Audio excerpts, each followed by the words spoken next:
Hey guys, so today I'm back with the third video in the tiling floors series, and today we're going to talk about how to use one of these. This is a protractor. So remember, that's the tool that we use to measure an angle. So what I'm going to be doing is I'm going to be going all around my house. I'll be taking you with me, and I'm going to be measuring the angles of things around my house. You guys should definitely do this in your house as well. Try to find as many different angles as you can.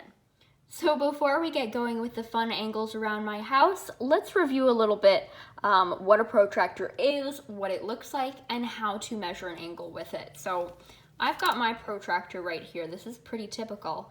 They're usually going to be made out of clear plastic so that you can see through them to what's underneath. It actually has kind of a ruler along the bottom edge, as you can see, so you can actually just use that as a ruler. It then has kind of a semicircular pattern as well. Sorry if you hear Sandy barking.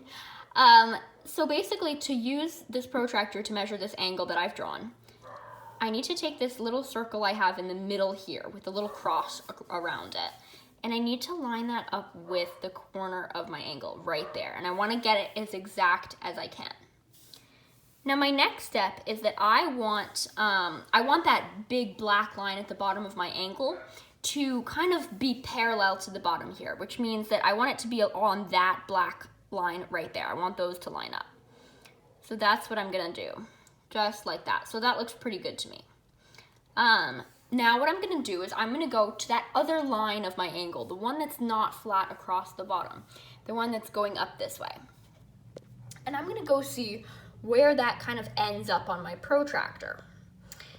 Now here's I would say what the trickiest part is, because you have this one row of numbers along the inside going 20, 30, 40, 50, 60, and so on.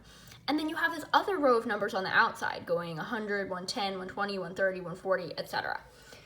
So a lot of kids think, well, which one do I use? Which one do I use to tell the measure of this angle? Well, you have to use your common sense here, and you have to say, do I think this angle is going to be in the 100s in terms of degrees, or do I think it's going to be, 50s, 60s, that kind of range?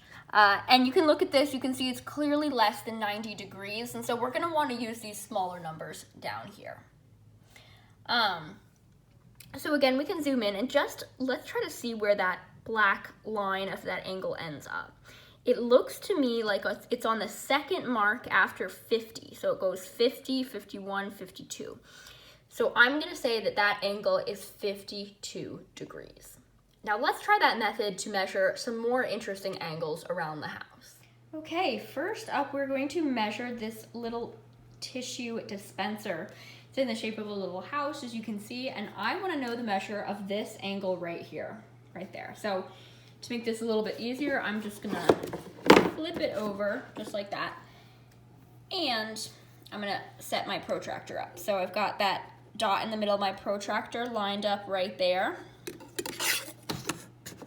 Gonna turn it just like that, perfect. So now I've got the line of the protractor lined up with the side of this house.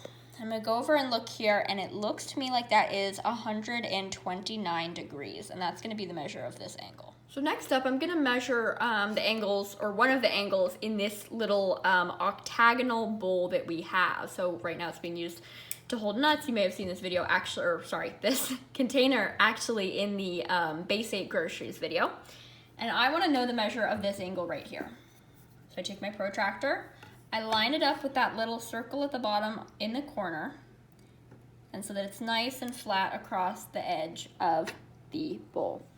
Now I go and I look where this next side comes to on my protractor, and it looks to me like that is about 132 degrees.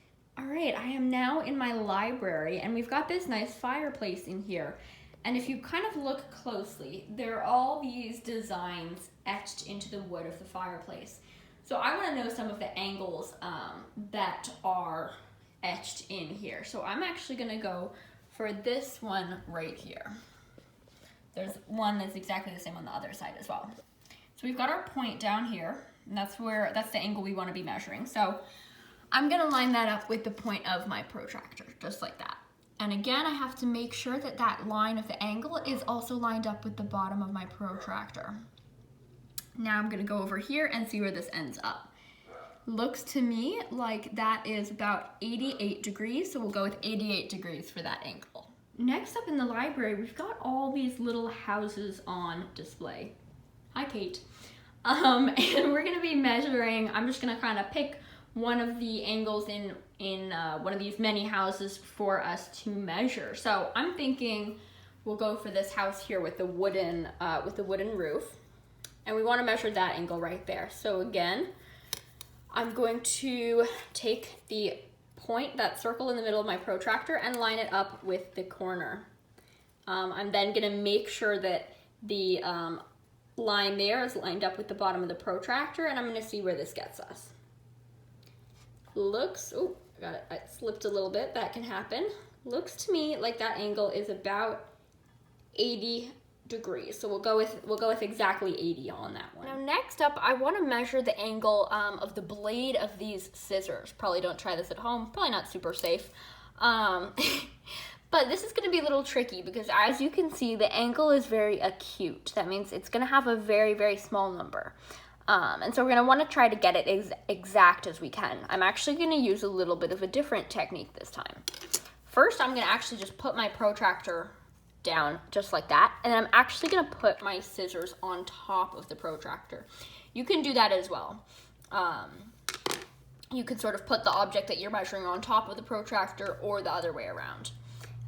So I'm going to place that on here. I'm going to place the blade as close to that little circle in the middle as I can. Ooh, okay. I'm not going to be able to get it perfect. And then I'm kind of just going to have to estimate from there where I think that's going to end up.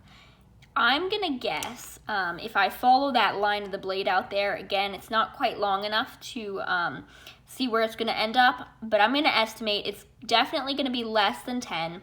I think I'm going to go for maybe 6 or 7 degrees for that one. This one's probably the most difficult that I've measured, though. Okay, so I'm here on my back porch, and we've got this nice little pattern on the railing of my porch. So we're going to measure an angle there. So I'm going to zoom in a little bit. And we're going to be measuring this angle down here in this triangle. So what I'm going to do, I've got my protractor. I'm going to set it up like usual. Right, so I've got my little point in the middle of my protractor right on that corner. And I've got the line of the protractor right on one of the lines of the triangle. Now I'm going to go down there to see what angle that is. And that looks to me like that is, ooh, let's see. Let's try to get it really exact. Let's say 51 degrees. So I'm now up in the second floor of my house for another angle measuring adventure. So we've got this desk here in the middle of the hallway with a printer on top of it. And I want to know the measure of this angle right here. How am I going to do it? I'll use my protractor. So again, line up that circle with the corner as exactly as I can. And then, of course, also make sure that top edge is aligned with that little black line in my protractor. I'm going to go down and see where that hits. Ooh, looks to be between 90 and 100, definitely. I think that would be 96. So we'll go with 96 degrees for this angle. Finally, we've got this nice green scarf. And you can actually see that there's also a tiling pattern on this green scarf as well. It's made up entirely of diamonds. So there are two kind of distinct angles here. There's this acute angle here and this obtuse angle here. So I'm going to measure both of those actually. Let's go with the acute one first. Line that circle up in the corner. And we're just going to see where this line ends up. I press down on my protractor a little bit. Let's zoom in a little bit there. That looks to me like 126 degrees if we're using these big markings, but we should use these smaller numbers. So looks to me like 54. Okay, and now we're going to measure this obtuse angle here. So again, I've lined it up how it should be lined up. And I'm going to look at where this line ends up. Now you might notice something interesting, which is it's kind of at the exact same point that it was last time, just on the other side of the protractor. So this angle is actually going to be 126 degrees, but you can see if you look at the markings, on this side, it lines up with 54, which is the same as what we saw last time. All right, here's a photo of Sandy that you guys can enjoy while I tell you a few final things. So I've put a link down below for if you want to print out a protractor to use on your own if you don't have one made of plastic. I highly encourage you to do this in your own houses and see what kind of cool angles you can find. And I will see you guys next time.